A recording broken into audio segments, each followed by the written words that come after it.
Hello friends, જય શ્રી કૃષ્ણ.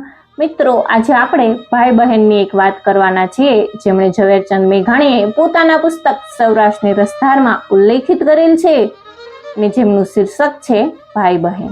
વાતની શરૂઆત કરતા પહેલા, જો મિત્રો તમે ચેનલ પર નવા હોય અને ચેનલને હજુ સુધી સબસ્ક્રાઇબ ન કરી હોય તો ચેનલને સબસ્ક્રાઇબ કરી દેજો અને પાસે આપેલા બેલ આઇકોનને જરૂરથી પ્રેસ કરજો, જેથી કરી આવનાર નવા વિડીયોઝના નોટિફિકેશન સૌથી પહેલા તમે મેળવી શકો. વાતની શરૂઆત કરીએ. ચોટીલાથી 3 ગાંવ પાંચાળમાં રેશમિયું ગામ છે. ગામને સીમાડે ભેડાધાર નામની એક ગોળાકાર ધાર છે. ધાર ઉપર પાડિયા છે. એક પાડિયો સ્ત્રીનો છે. સ્ત્રીની સાથે 2 બાળકો છે. એક આંગળીએ વળગેલું ને બીજું કેડમાં તેડેલું. બીજો પાડિયો એક ઘોડે સવારનો છે. કેટલા વર્ષ પહેલાની આ વાત હશે એ તો કોણ જાણે. કચ્છ તરફથી એક ચારણી ચાલી આવતી હતી. સાથે એના 2 છોકરા હતા. ચારણી એની ભેંસો હાકી ને પોતાને દેશથી નીકળી હતી. વાટમાં ખાવાનું નહોતું મળ્યું. કેડે બેઠેલા બાળકે માની છાતી ચૂસી ચૂસી અને ગાભા જેવી કરી નાખી હતી. આંગળીએ ટીંગાતું બાળક ભેંસનું પડી 2 પડી દૂધ મળતું તે ઉપર નૈભે આવતું હતું. ચારા વગરની ભેંસો માર્ગે મરતી આવતી હતી. ચારણીને માથે ધાબડી પડી હતી. અંગે કાળી લાઈનું કાપડું અને ગુડા રંગના રંગેલ ચોડિયા ને જીમી પહેરા હતા.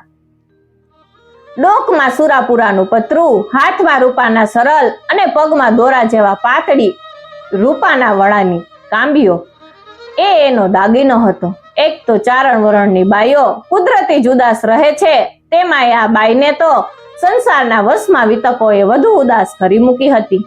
બાઈ રેશમિયા ગામને સીમાડે જ્યારે ધાર ઉપર આવી ત્યાં એના હૈયામાંથી મૂંગી આપદા સરખી સાંજ નમતી હતી. તે ટાણે બરાબર તે જ ધાર ઉપર એક ઘોડેસવાર સામો મળ્યો. બાઈને કઈ કણસાર આવી બરાબર ઓળખાણ ન પડી એટલે બાઈએ પૂછ્યું, ભાઈ, મારો ભાઈ રેશમિયો આયર આ ગામમાં છે કે નહીં? કેવા છો તમે બાઈ? અમે તો ચારણ છીએ બાપ. ત્યારે રેશમિયો આયર, તમારો ભાઈ ક્યાંથી? બાપ, બહુ વેલાનો મેં એને વીર કીધો છે. 15 વર્ષ થયા અમે એકબીજાને મળ્યા નથી. ઓણ અમારે કચ્છમાં દુકાળ પડ્યો ને ઘરવાળો પાછા થયા. મને સાંભળ્યું કે માં લાકીને રેશમિયાની પાસે જાવ તો કાળ ઉતરી જવાય. બાપુ, પાણીએ મોંમાં નથી નાખ્યું. હવે ફકર નહીં, ભગવાને ભાઈ ભેળા કરી દીધા. પોતે ઘોડીએ સૂતી હતી તે દિવસે પોતાના માવતરનું મવાડું સોરઠ દેશમાં નીકળેલું. માર્ગે એક વખત વગડો આવ્યો ને ઝાડને થડ પડેલું તાજું અવતરેલું બાળક રોતું દીઠેલું. દુકાળ બળતો હતો. માવતર પેટના છોરુને રડતા મૂકી અને પોતાનો બચાવ ગોતતા ગોતતા ભમતા હતા. માયા મમતાની અણછૂટ ગાંઠો પણ છૂટી પડતી એવા કાળા દુકાળને ટાણે ચારણના મા બાપે આ છોકરાને તેડી લીધું અને માએ એક થાનેલેથી પેટની દીકરીને વછેડી અને આ પારકા દીકરાને ધવરાવી ને ઉછેર્યો, મોટો કર્યો, કમાતો કર્યો, વરાવ્યો ને પરણાવ્યો પણ હતો. એ પોતાનો ધર્મનો ભાઈ રેશમિયો નોખા પડ્યા તે દિવસે કહીને ગયેલો કે બોન વપત પડે તે દિવસે હાલી આવજે. આજ વખાની મારી બહેન એ રેશમિયા ભાઈનું ઘર ગોતતી આવી છે. ઘોડે સવાર વિચારમાં પડી ગયો. એને સાંભળી આવ્યું. એ બોલી ઉઠ્યો, અરે બેન, રેશમિયો તો પાછો થયો. પોતે જ રેશમિયો ભેડો હતો પણ પેટમાં પાપ પેસી ગયું. રેશમિયો પાછો થયો? બાઈએ જાણે પોતાના કાન ઉપર ભરોસો ન આવ્યો હોય તેમ ફરી પૂછ્યું. હા બાઈ, પાછો થયો. 8 દિવસ થયા. ભાઈ પાછો થયો? ના ના, થાય નહીં. બાઈ ગાંડી થઈ ગઈ હોય એમ લવવા માંડી. હે, પાછો થયો, પાછો થયો, થાય કઈ? એમ ધૂન ચડવા લાગી.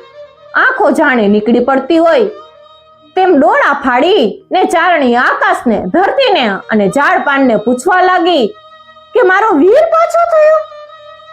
ઘોડે સવારને થર થર થર કંપ વછૂટ્યો.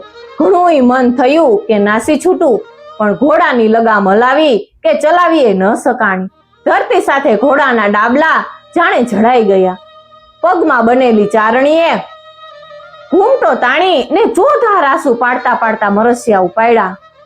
ભલકિયું ભેડા કણાસ્યું કાળજ માય રંગ રેશમિયા માર્યું વિધ્યુ વાગડના ધણી, હે ભેડા તે તો મારા કાળજામાં ભાલા ભોંયકા, હે વાગડિયા શાખના આયર મારી નસોને તે વીંધી નાખી.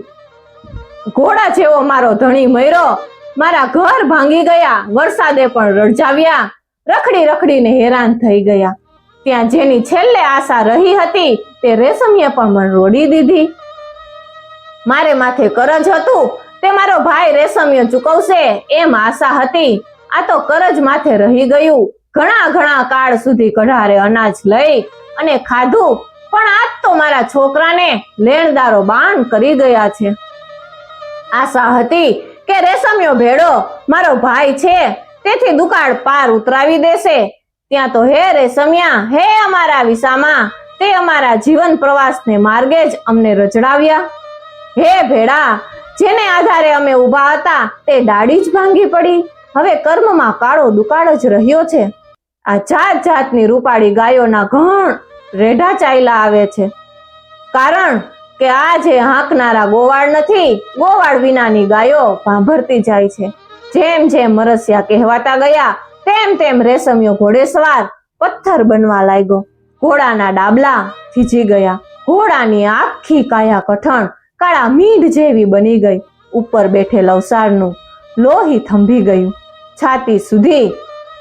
જ્યારે પથ્થર બની ગયો ત્યારે રેશમિયો કારમી ચીસ પાડી ઉઠ્યો, એ બેન ખમૈયા કરી જા, હું જ તારો ભાઈ, હું જ રેશમિયો, મેં ઘોર પાપ કર્યું, હવે દયા કરી જા. ચારણીના હાથમાં વાત નહોતી રહી. એના રોમ રોમમાં જાગી ઉઠેલું સત હવે સમે નહીં.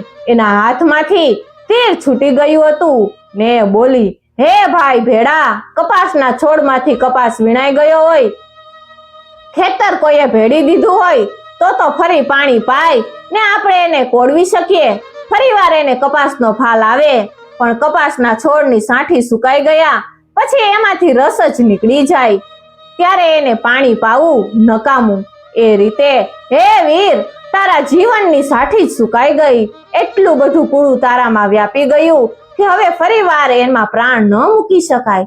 રેશમિયા ભેડાને મરવા ટાણે જ્યારે ભોંય લીધો, જમીન પર સુડાવ્યો, ત્યારે ચારે દિશાઓ રડી ગઈ. અને હે મારા સાચા સગા, મારો 100 ગાઉનો આખોય પંથ નિષ્ફળ નીવડ્યો.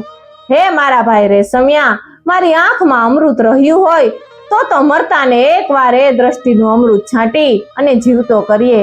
પણ હવે તો તારા નેત્રમાંથી દુનિયાની મતલબપણા ઉપર ધિક્કારનું ઝેર ઝરવા લાગ્યું છે. હવે મારી આંખમાંથી સંજીવનીનો રસ ખૂટી ગયો, મારો ઈલાજ નથી રહ્યો.